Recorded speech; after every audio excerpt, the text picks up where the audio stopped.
Nike released its first Colin Kaepernick ad today. Kaepernick, you may have read, is the bravest man in America, the bravest man in American history, braver than anyone who has flown fighter jets or fought wars or even nursed a sick child. He's a very brave man.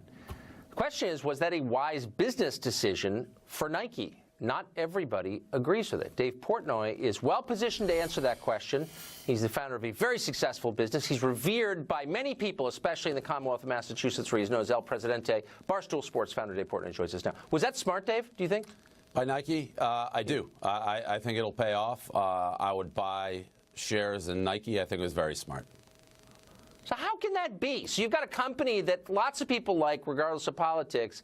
You take a position in one of the most polarizing political questions of the moment. Why don't you automatically alienate half your customers? So I think Nike, when you're a huge company like Nike, it's hard to stay edgy. It's hard to stay on top for that long. This brings edge to them. I think the old Nike that a lot of people know is not really the Nike that it is. Like, you see pictures of the big and rich guy burning his Nike socks that looked like they weren't washed and was a pair of socks from the 1980s. They're a sneakerhead company. They're a cutting-edge, hip, urban company. If you go into the Nike stores, that's what they're selling. I think they know their like these shoes. I just think they're moving, and they know their demo, and they will react to this. So I'm not saying I agree with. Really no, I get it. I get it. But can I just ask you sort of a macro question? So if you're selling shoes that cost hundreds of dollars to some of the poorest people in America, how are you helping the cause of civil rights?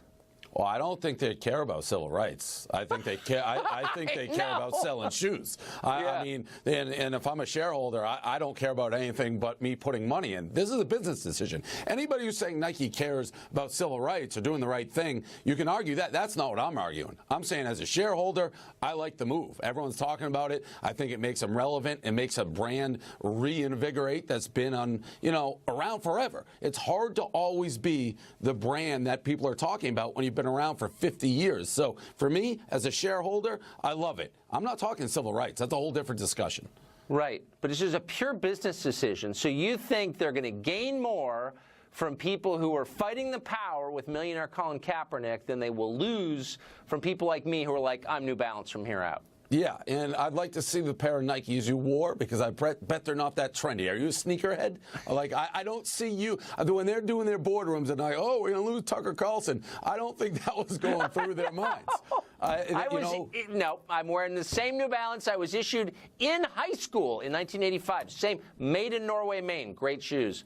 Yeah, but never I bet. Nikes. And that's probably what they're looking at. Even if you look at all the protests, the gear of Nike that people are putting up burning, it's like, oh, well, that's why they did it. They haven't bought new Nikes in the last decade. No, you're right. You see, I knew a business guy would understand this business decision. Dave Portnoy from Barstool Sports, best site on the internet. Thank you. Thank you. Jeff Bezos, richest man in the world, and yet a lot of his employees are fed by you. They're on food stamps, which you're paying for because he doesn't pay them enough. One congressman, whom we don't agree with that much, says it's time for